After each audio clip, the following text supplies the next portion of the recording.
everyone.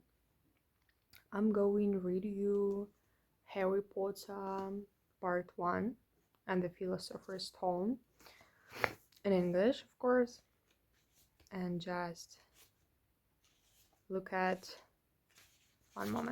this. This is map of Hogwarts. So I start. Chapter 1, The Boy Who Lived. Mr. and Mrs. Dursley of number 4 Private Drive were proud to say that they were perfectly normal. Thank you very much. They were the last people you'd expect to be involved in anything strange or mysterious because they just didn't hold with such nonsense. Mr. Dursley was the director of a firm called Grunnings, which made drills. He was a big, beefy man with hardly any neck, although he did have a very large moustache. Mrs. Dursley was thin and blonde and had nearly twice the usual amount of neck, which came in very useful as she spent so much of her time craning over garden fences, spying on the neighbors. The Dursleys had everything they wanted, but they also had a secret, and their greatest fear was that somebody would discover it. They didn't think they could bear it if anyone found out about the Potters. Mrs. Potter was Mrs. Dursley's sister, but they hadn't met for several years, in fact. Mrs. Dursley pretended she didn't have a sister because her sister and her good-for-nothing husband were as un-Dursleyish as it was possible to be. The Dursleys shuddered to think what the neighbors would say if the Potters arrived in the street. The Dursleys knew that the Potters had a small son, too, but they had never ever seen him. This boy was another good reason for keeping the Potters away. They didn't want Dudley mixing with a child like that. When Mr. and Mrs. Dursley woke up on the dull, grey Tuesday, our story starts. There was nothing about the cloudless sky outside to suggest that strange and mysterious things would soon be happening all over the country. Mr. Dursley hummed as he picked out his most boring tie for work, and Mrs. Dursley gossiped away happily as she wrestled a screaming Dudley into his high chair. None of them noticed a large tawny old flutter past the window.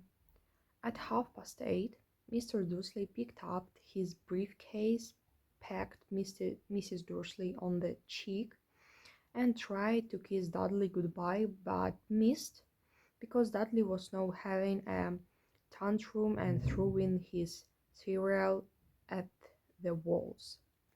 Little Tyke short-legged Mr. Dursley as he left the house. He got into his car and backed out of number 4's drive. It was on the corner of the street that he'd noted the first sign of something peculiar. A cat reading a map. Okay. For a second, Mr. Dursley didn't realize what he had seen. Then he jerked his head around to look again. There was a tabby cat standing on the corner of Private Drive, but there wasn't a map inside. What couldn't he have been thinking of? It must have been a trick of the light. Mr. Dursley blinked and stared at the cat. It stared back as Mrs. Dursley drove around the corner and up the road. He watched the cat in his mirror. It was now reading the sign that said Private Drive. Now, looking at the sign, cats couldn't read maps or signs. Mr. Dursley had himself a little shake and put the cat out of his mind.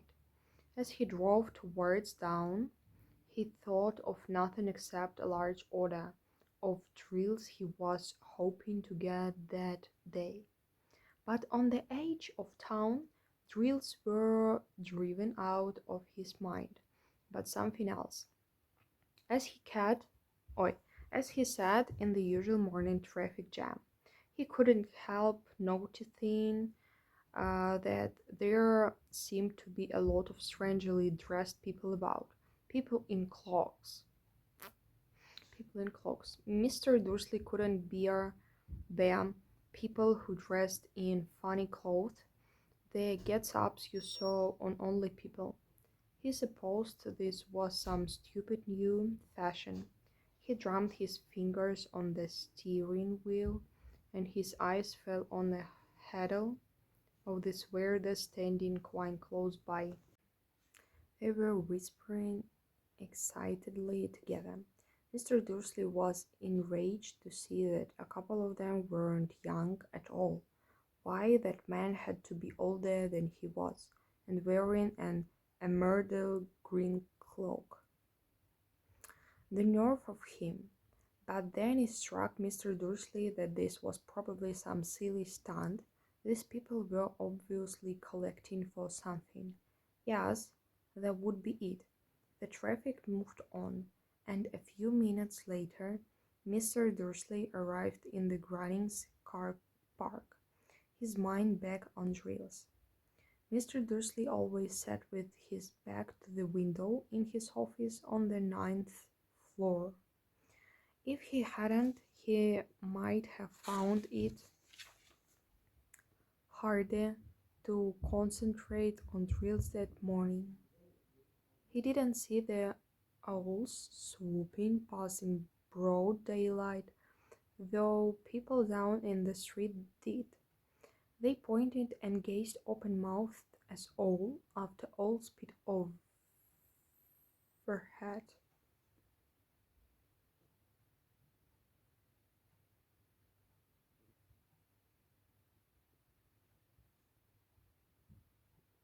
Okay.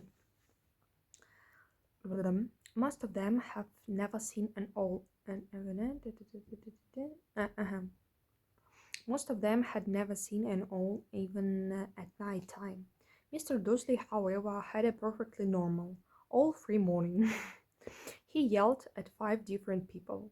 He made several important telephone calls and shouted a bit more. He was in a very good mood until lunchtime, when he thought he'd stretch his legs and walk across the road to buy himself a bun from the baker's opposite. He'd forgotten all about the people in cloaks until he passed a group of them next to the baker's. He eyed them angrily as he passed. He didn't know why, but they made him uneasy. This lot were whispering excitedly too, and he couldn't see a single collecting tin. It was on his way back past them, clutching a large doughnut in a beak, that he caught a few words of what they were saying. The Potters, that's right, that's what I heard. Yes, their son, Harry. Mr. Dursley stopped dead. Fear flooded him. He looked back at the whispers as if he wanted to say something to them, but thought better of it.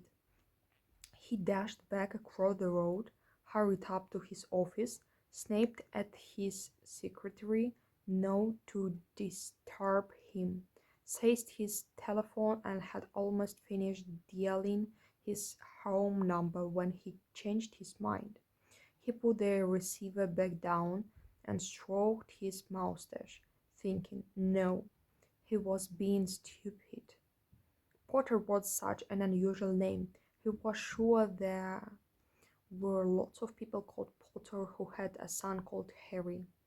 Come to think of it, he wasn't even sure his nephew was called Harry. He'd never seen He'd never ever seen the boy. It might have been Harvey or Harold. There was no point in worrying Mrs. Dursley. She always got so upset at any mention of your sister. He didn't blame her if he had a sister like that. But all the same, those people in cloaks. He found it a lot harder to concentrate on drills that afternoon, and when he left the building at 5 o'clock, he was still so worried and he walked straight into someone just outside the door. Sorry, he grunted as the tiny old man stumbled and almost fell. It was a few seconds before Mrs. Dursley realized that the man was wearing a violet cloak. He didn't seem at all upset at being almost knocked to the ground.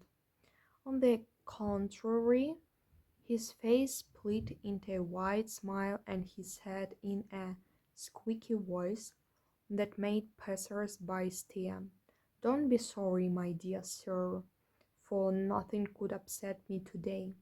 Rejoice, for you know who has gone at last. Even muggles like yourself should be celebrating this happy, happy day." And the old man hugged Mr. Dursley round the middle and walked off. Mr. Dursley stood rooted to the spot. He had been hugged by a complete stranger. He also thought he had been called a muggle. Whatever that was. He was rattled. He hurried to his car and set off home, hoping he was imagining things which he had never heard before, because he didn't approve of imagination. I'm happy, so really happy. As he pulled into the driveway of number 4, the first thing he saw, and it didn't improve his mood, was the tabby cat he'd spotted that morning. It was now sitting on his garden wall. He was sure it was the same one. It had the same markings around its eyes. "Shoo!" said Mr. Dursley loudly. The cat didn't move. It just gave him a stern look. Was this normal cat behavior? Mr. Dursley wondered, trying to pull himself together. He let himself into the house. He was still determined not to mention anything to his wife. Mrs. Dursley had had a nice normal day. She told him over dinner all about Mrs. Next Door's problems with her daughter and how Dudley had learned a new word, shan't. Mrs. Dursley tried to act normally. When Dudley had been put to bed, he went into the living room in time to catch the last report on the evening news. And finally, bird watchers everywhere have reported that the nation's owls had been behaving very unusually today. Although owls normally hunt at night, and he hardly ever seen in daylight, there have been hundreds of sightings of these birds flying in every direction since sunrise. Experts are unable to explain why the owls have suddenly changed their sleeping pattern. The newsreader allowed himself a grin, most mysterious. And now, over to Jim, Mr. Goffin, with the weather. Going to be any more showers of all tonight, Jim? Well, Ted said is news. Is news. Well, Ted, said the weatherman, I don't know about that, but it's not only the owls that have been acting oddly today. Weavers as far apart as Kent, Yorkshire, and Dundee have been phoning in to tell me that instead of the rain I promised yesterday, they've had a downpour of shooting stars. Perhaps people have been celebrating bonfire night early. It's not until next week, folks. But I can't promise a wet night tonight. Mr. Dursley sat frozen in his armchair. Shooting stars all over Britain. All flying by daylight, mysterious people in cloaks all over the place, and a whisper about the Potters. Mrs. Dursley came into the living room carrying two cups of tea. It was no good. He had to say something to her. He cleared his throat nervously. Petunia, dear, you haven't heard from your sister lately, have you? As he had expected, Mrs. Dursley looked shocked and angry. After all, they normally pretended she didn't have a sister. No, she said sharply. Why? Funny stuff on the news, Mr. Darcy mumbled. All's shooting stars, and there were a lot of funny-looking people in town today. So, snapped Mrs. Dursley. Well, I just thought maybe it was something to do with, you know, Lot. Mrs. Dursley sipped her tea through pursed lips. Mr. Dursley wondered whether he dared tell her he'd heard the name Potter. He decided he didn't dare. Instead, he said, as casually as he could, their son he'd be about Dudley's age now, wouldn't he? I suppose so, said Mr. Dursley stiffly. What his name again? Howard, isn't it? Harry. Nasty common name, if you ask me. Oh yes, said Mr. Dursley. His heart stinking horribly. Yes, I quite agree. He didn't say another word on the subject as they went upstairs to bed. While Mrs. Dursley was in the bathroom, Mr. Dursley crept to the bedroom window and peered down into the front garden. The cat was still there. It was staring down Private Drive as though it was waiting for something. Was he imagining things?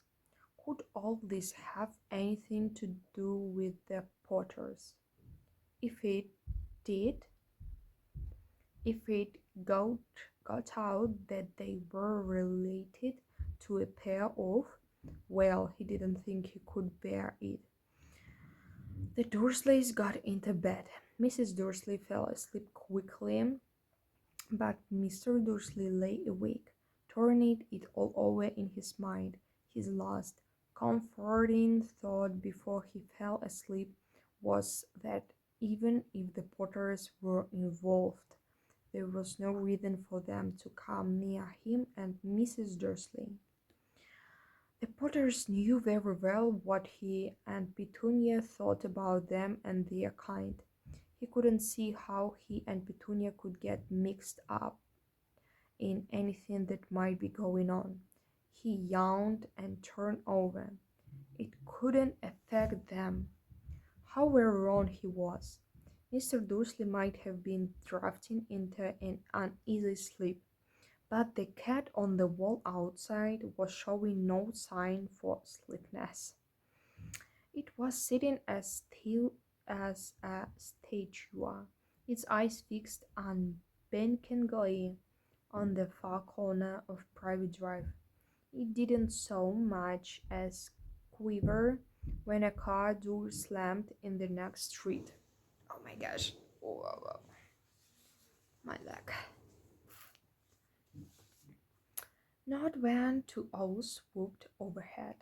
In fact, it was nearly midnight before the cat moved at all.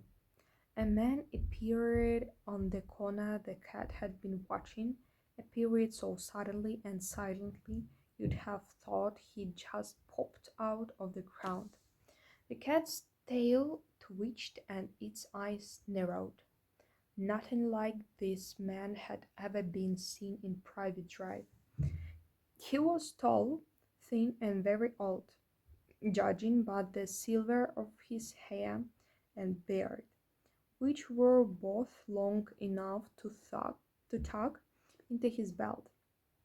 He was wearing long robes, a purple cloak, which swept the ground, and high-heeled, buckled boots.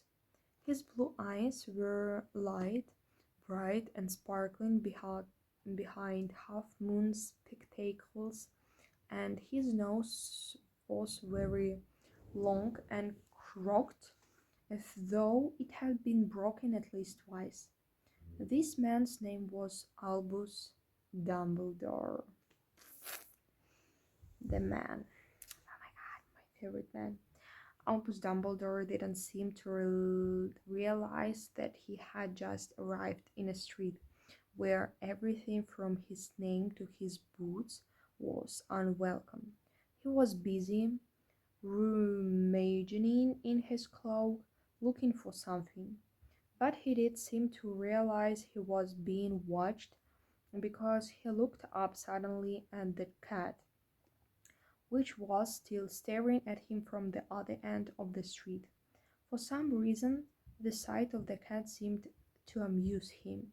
He chuckled and muttered, "I should have known." He had found what he was looking for in his inside pocket. It seemed to be a silver cigarette lighter. He flicked it open, held it up in the air, and clicked it. The nearest street lamp went out with a little pop. He clicked it again. The next lamp flicked into darkness. 12 times he clicked the interesting word, until the only lights left in Wall Street were two tiny pinpricks in the distance, which were the eyes of the cat watching him. If anyone looked out of their window now, even beady-eyed Mrs. Dursley, they wouldn't be able to see anything that was happening down on the pavement.